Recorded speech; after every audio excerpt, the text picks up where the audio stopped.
personally, you are probably not going to manage building depth. And if you don't build depth, you are not going to have a solid business. If you only have depth in one leg and you don't have enough width to bring in up other legs, you're also going to be stuck where you are. So that's width, we understand that. That's depth. If we look at width this way, if you sponsor somebody and help you, you sponsor 2 people, and between them you help them sponsor 3 people. And now as they continue to say those 3 sponsor 2 each, now you've got how many on that level? 2 times 3 is 6. 6 already. So the deeper it goes, the bigger the base becomes, and the bigger the base becomes, the more people there are. Because your depth gives you security. Like my Ugandan leg, I never 1 month have to worry, is this leg going to qualify? Because there's PTs, there's world teams, there's directors, and all the rest.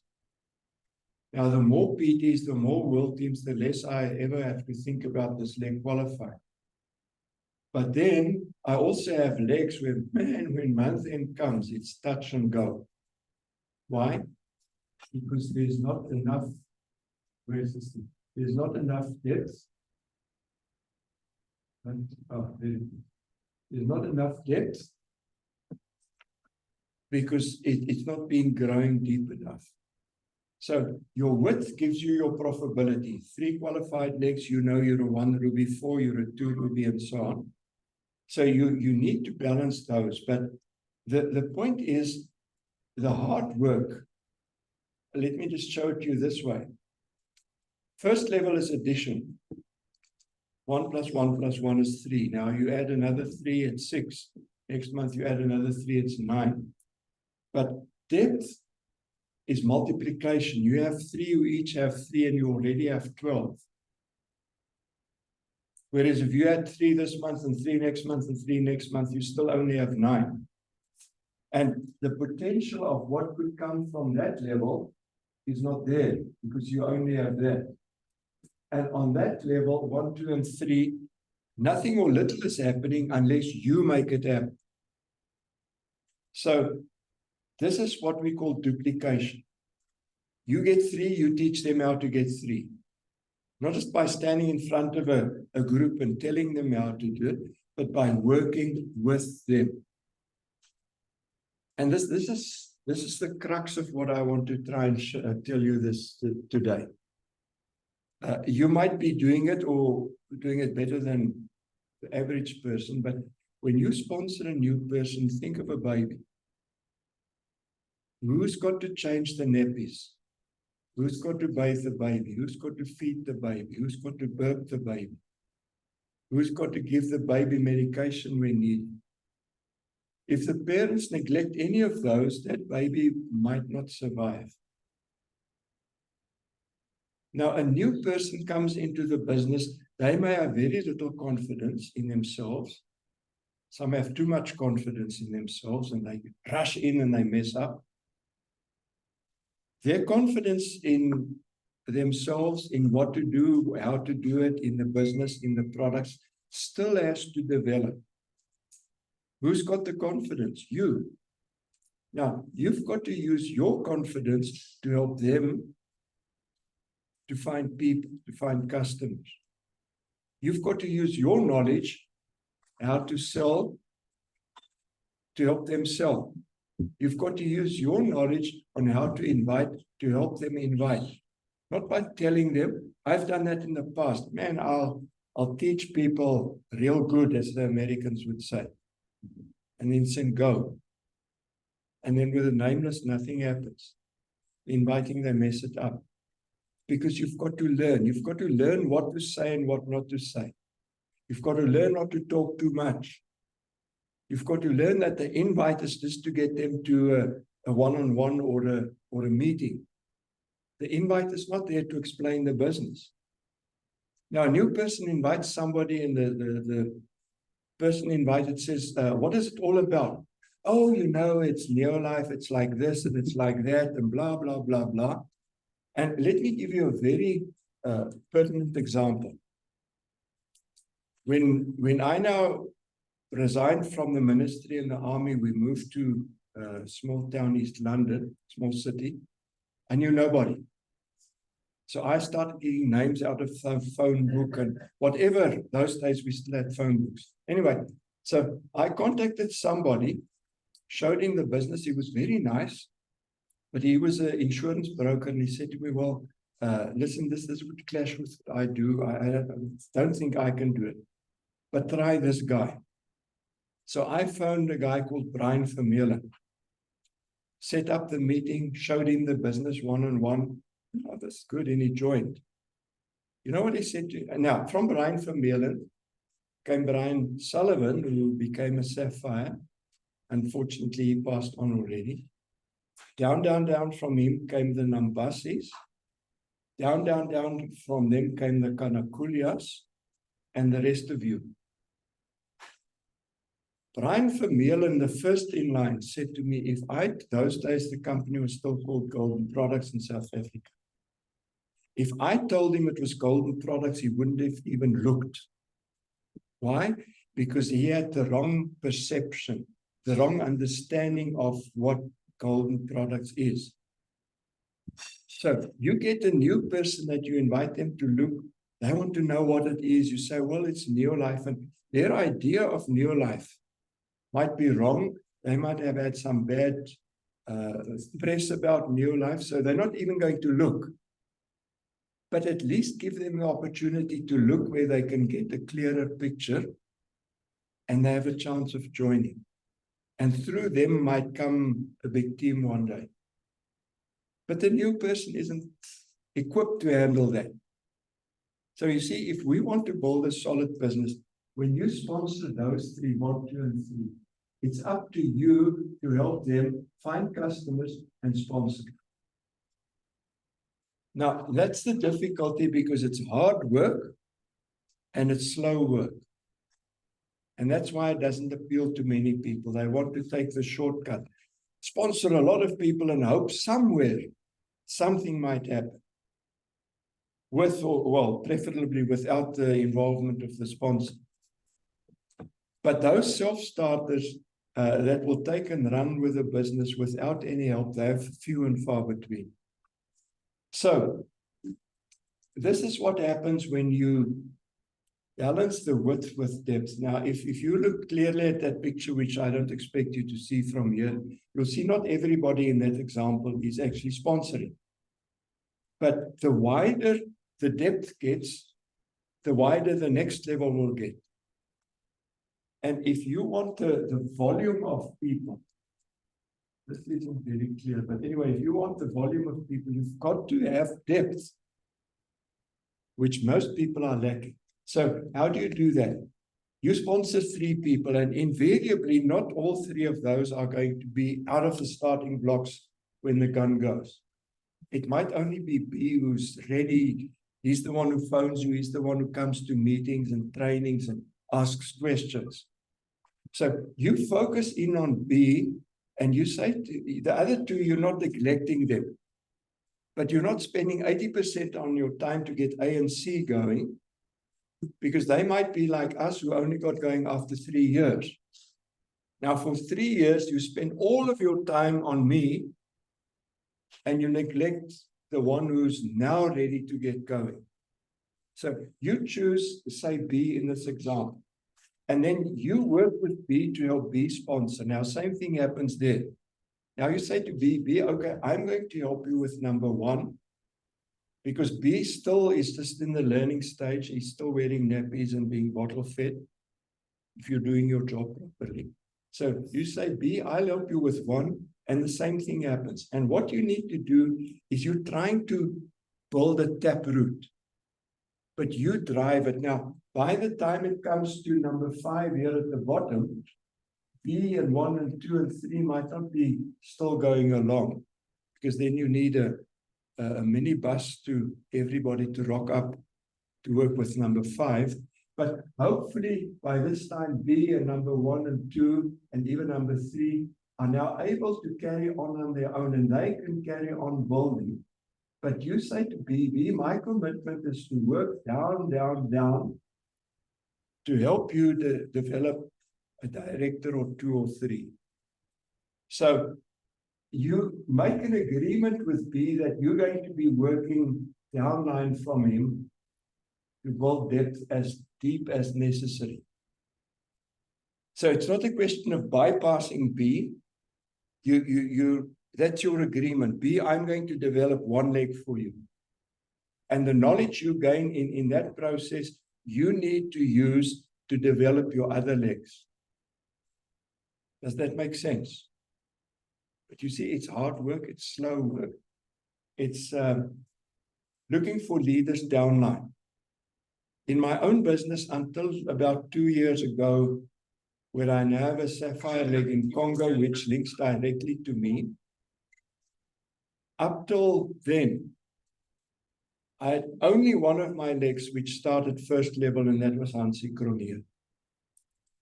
Only one leg. If you look at Charlie's business, which I can't and won't explain to you, I don't know if he has, at this stage, anyone on first level in any of his 18 or 20 qualified legs. Like my leg comes 3 down from him. If he hadn't invested in me, even when I was doing little, he wouldn't have had this leg. You wouldn't be here. So don't expect it to happen on the first level. Roger Ace always showed us this. He said, if when a new person starts, they are at 0. They've got to develop to 100%. So they've got to grow up, more and more responsibility, but your responsibility in the beginning starts at 100%. As their response, they get more responsible, you have to be less responsible. Until, like with Hansie Cronje, if I never spoke to him, and I actually speak to him very little, see him at events and say hello, and now would phone him on his birthday, I have no responsibility for him personally. I take some responsibility downline when I work in Kenya, but you get the picture. But it starts with 100% your responsibility. And that's what Jerry always says. You build a business one relationship at a time. You work with B, help B get number 1. You help B and number 1 get number 2, as I showed you. And you see what happens if you work depth in a leg, and the first level or second level quits for some reason. Those people aren't strangers to you. They know you, they trust you, they've been involved with you, you've been involved with them. So it's sad, but it doesn't really matter if the upline is quit. Like in Charlie's case, the 2 between me and him, the fact that they quit makes little difference to Charlie. This is so important. And this may need a whole rethinking from your side, because very few people have been building like this. And this is what Charlie taught us. It's not what I'm teaching you. I'm just teaching him what he taught us. If you build this way, you'll build a structure. There will be enough people in each leg. And when there's enough in this one leg, or when it gets to being near enough, you start concentrating more on the next legs. So building a solid business, firstly by sponsoring. Now, the company suggests that a new person should sponsor 3 people in a month. That's where the 3 and 30 comes in. How do they do that? We help them do it. You with me? Hey, there's the incentive, go and do it. No, we do it for them so that they can learn to do it by themselves. Manager 5, senior manager 10.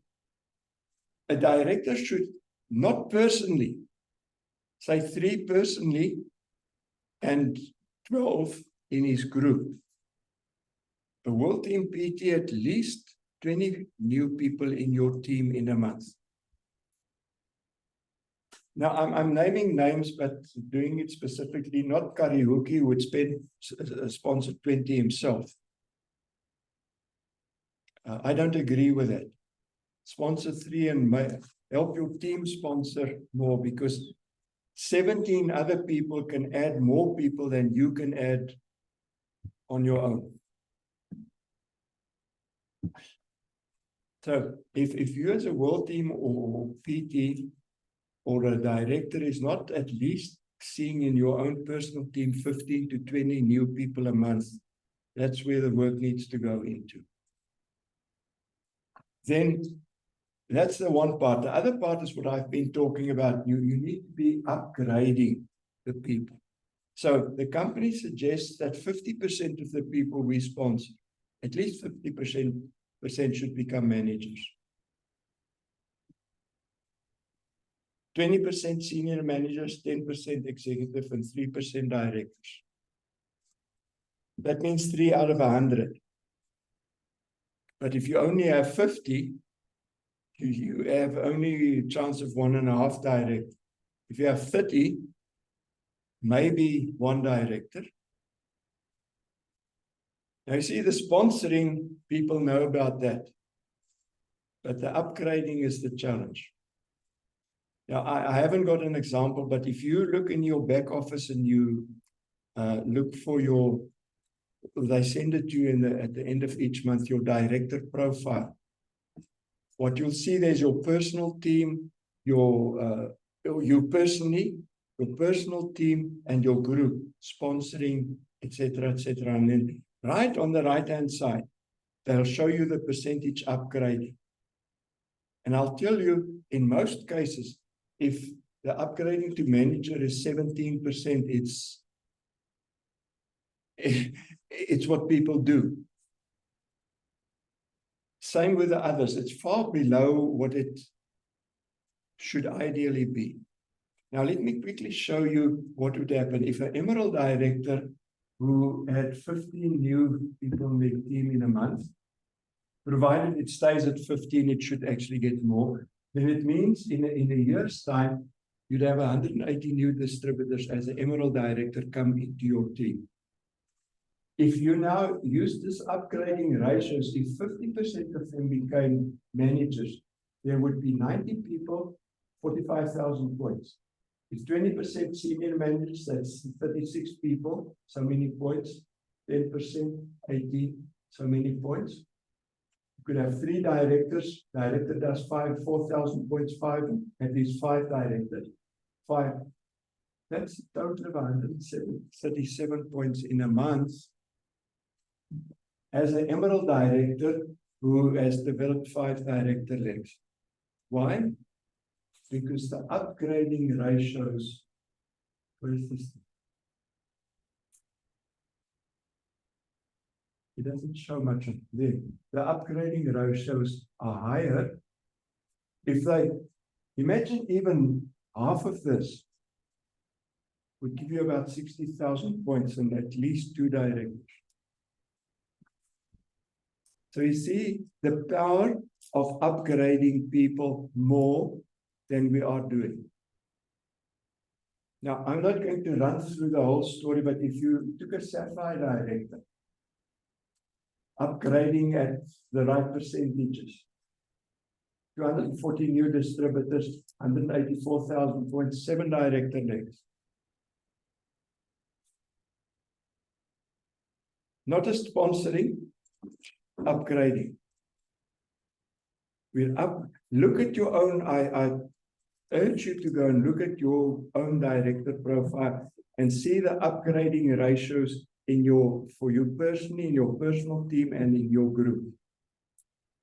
And you'll see where a lot of work has to be done. Any questions on this?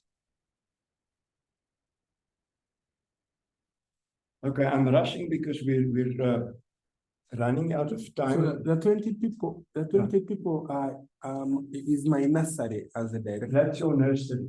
So provided your nursery doesn't. So if you have 20 people this month, next month it could be more. So this is even looking at just 20 people a month times 12. So this could actually be a lot more than just 240. Because remember, if that expands, more sponsoring in a month. So you see where our work needs to go, not just sponsoring. The real, where the money is where the hard work is, and the hard work is working with people. One relationship at a time. Now, it doesn't mean you just work with one person in a month, but it means you identify 5 or 6 people, as many as you can manage, and with them you work more personally than with the rest. The rest you cover with your Zooms and your trainings and your meetings and so on, but you focus in on one on each level to try and go down. And that way you learn how to duplicate. You're training people that can do the job even when you're not around anymore. And if anybody on the higher levels drop out, you've got the lower levels to continue with. Okay, lastly, and we'll really have to rush through this. If we want to understand our business well, Joseph, I hope you're not going to miss this now. Is it urgent that you go? Phone them back in 5 minutes' time. You need to hear this. You see, it's when you go out, you might miss the one thing that you really needed to know. Understanding the business, I've already covered part of that. Sponsoring, upgrading, width, depth. But the deeper understanding of the business is to understand that New Life is essentially a people business. It's not in the first place a PV business or even a product business. The products are that's there as the tools to help us help people, which will bring the PV. But the products on their own are meaningless, and therefore the PV won't be there. It's the people component that is the heart of our business. Now, people can be our greatest asset. They can also be our greatest challenge sometimes. We as leaders need to learn how to handle the good, the bad, as well as the ugly. Now, what we need to know is that we know this. The mission of New Life is making the world a healthier and happier place. But for most of us, that's just a nice saying. That's, oh yeah, that's what we do. In the meantime, we're chasing PV and we're messing around with people. I'm not saying you, but generally. So to understand the people part properly is to understand that our mission, making the world a healthier and happier place, in as much as we succeed in that, the commission will be there. Take somebody like Moses Nwabini, because he was helped to live in the first place, and then to be healthy, and then to make money. Whoever is his sponsor made money out of Moses. But you see, if our prime focus is the commission, that's when we will abuse people, and it doesn't matter if I sell you the wrong product, as long as you buy the product with the highest PV. You get my point. That's why the company philosophy is people are number one. And sadly, that is a knowledge that doesn't always translate into what Bob Proctor would call praxis, the practical outliving of that knowledge. People number one, always. And that's not just a broad idea, oh yeah, good, people number one. It's what do I do tomorrow in a specific situation with a specific person? They're them to serve me, or I'm to serve them. Now, you would probably you'd understand that, and you probably live by that. But this is something we need to teach our people, because this goes against human nature. Human nature is me number one. And that's not the way to prosper. So let's hurry on. Misunderstanding this is like the proverb we have in South Africa, putting the cart before the horse. This is the PV side. While the people are there. That's why even the horse is surprised in that picture. You know, it's going nowhere. Put the horse in front of the cart, put people first, and the PV and the money will be there. That's why Zig Ziglar, and I keep saying this, says you can have everything in life you want if you help enough other people have what they want. First, help the person to get the products they need and get involved with what they need. Help them move up, do the hard work. Don't bring them in and hope they will move up. Help them move up, because as they move up, you develop 2, 3 managers, they push you up to senior manager. You know the story. But people know that, but they don't act like that. I've seen people here in Uganda who put downlines down, who fight against their downlines. I can't understand. That's a level of stupidity that even in with all my own shortcomings, I can't understand. So it's about respecting and valuing people. And I always say you don't have to like somebody, but respect them. Even somebody who doesn't like you or disagrees with you or don't greet you, you be the one to greet them, because they're somebody that if you give them respect, they might give you respect back. And if they don't, too bad. That's their responsibility then. That's their sin if they don't respect you. You make sure you respect them. That means putting people first, caring for people. You know, they say people don't care how much you know until they know how much you care. If you have an uncaring upline, you'll know exactly what I talk about. Let us not be uncaring uplines. Third thing is honesty and integrity. I don't have to expand on that. Always think win-win. I will win if I help you win. That's why I'm here. I want you to win more, because obviously I'll win more. I go to the trouble of helping you as much as I can so that you can win more and better. And think long term. I spoke about that. We need to think long term, apart from telling our people to think long term. So don't do things in the short term for short term gain that might cost you the business in the long term. 3 Diamond, 4 Diamond in Kenya did a lot of short term thinking things that gone. Moved to another business, that didn't work. Moved to another business, that didn't work. Probably in one case, out of network marketing, lost the opportunity of a lifetime because of short-term thinking. Old saying, people will do business with people they like and trust. Make sure you're somebody that people can like and trust. And look for people who can be like that or become like that, because those are the people who will build the business. Not the nasty, negative ones who lie, cheat, and steal. And that's why Jim Rohn said success is not something you chase. Chase the PV. Chase the people. You attract success by the people you become, because you're such a nice person. You're so trustworthy. People get to know, man, this is a good person. They will come to you.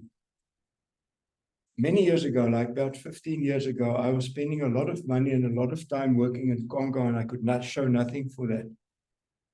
But somehow, the impression I left made that years later on, people who knew of me came back to me. The sapphire I have now was in a Nigerian leg, where they were totally not helped, or I don't know what happened there. But they knew of me, they approached me. I still said, I can't sponsor you. However, I did in the end. Today, they're sapphires. They're growing. Now, I'm not saying that to brag. I'm just saying to you what happened. See, if I left Congo, there was a Mzungu couple who started building in Ghana. They became diamonds. But they caused so many hassles. She ended up in jail in Ghana. One convention there in Cape Town, there was a big team photo. They were in the photo. The Ghanaian people wanted to scratch them out on the photo. Now, see, if you were like that, who are you going to attract? Now, I know I'm talking to people that do things right, but we need to work on that, become more attractive, more likable. That's personal development. Better tomorrow than we were today. Bob Proctor put it differently, build people, not a business. We're all building our business. The cart is in front of the horse. Put the horse in front of the cart by building people, and the business builds itself. Just quickly again, the experts say only 20% of success is based on our skills, the 80% on character. I'll give these slides to Dennis. If you can't write everything down exactly, don't worry. Stephen Covey, many of you know of him, says 90% of failure in life is character failure, not skills failure. You can be very skilled, but if you're lacking in character, you're not honest, whatever, you are going to fail. And then just, this is not so much for you. There were other people that I was aiming at when I said this. If we as Christians are not humble, if we want to be the main man, the big ego, the one who gets all the recognition, number one, and in the process trample over other people, we're wrong. Paul writes to the Philippians, do nothing out of selfish ambition. Yeah, number one, the best. Or vain conceit. Oh, I'm the big man. You must also, yes, sir, yes, sir. Rather, in humility, value others above yourself. Put people first. Not looking at your own interests, but each of you at the interests of others. And then he goes on to describe how Jesus did not see the heaven as a place that he couldn't sacrifice. You know that. You can read that. And I read an interesting commentary a while ago that he said that when he became like a slave, he wasn't hiding the image of God. You know, God now sort of clothes himself as a slave. He was actually revealing God by becoming a servant. Because in essence, God is a servant to us, although he's also God. It's a stunning thought. Now, if we say we're Christians and we act the opposite way, we're going against what God expects of us. And therefore, Paul also said, don't think more of yourself than you should.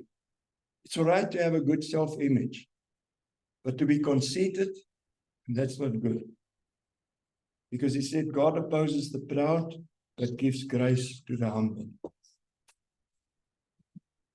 Then, just quickly, signs of maturity, somebody who's developed personally, able to admit when you're wrong, be teachable. That's where many people fall flat in the business and have fallen flat and will fall flat. Be vulnerable. You know, you're not that perfect person. People look at you and say, oh, I could never be like that. They can see you suffering. You're not going to pour all your suffering on everybody, but sometimes let them see you're human. They will more easily relate to you than to this perfect person that you try to be. Be humble and willing to serve. So practically, what must I stop doing to get better? What must I start doing? What must I do more of? I'm doing the right thing, but not enough. I'm doing the wrong, something that's okay, but if I do less of it, it would be better. I challenge you to take those 4 questions. Sit down, take time, and re-evaluate yourself and your business and what you're doing. Otherwise, if you just, oh, that sounds nice, but you never apply that to yourself. Your thinking isn't going to change, your actions aren't going to change, and your results aren't going to change. Teamwork makes the dream work. We've got a lot of division in Uganda.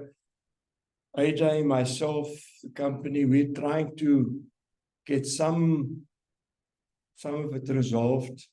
It might not, as long as we can get it better. Tanzania is flying compared to Kenya and Uganda because there they have no leadership issues. They together, they work as a team.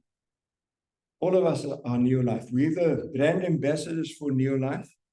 So if we mess up, it's Neolife's image that is messed up. So in closing, don't curse the dark. Don't curse your situation. Light the candle. Change. Do something new. Bring some light where there's darkness in whatever way. And then light somebody else's candle. And if they go and do the same, we see our world light up. And that is our mission, to make the world a healthier and happier place, to make the world a better place than it is.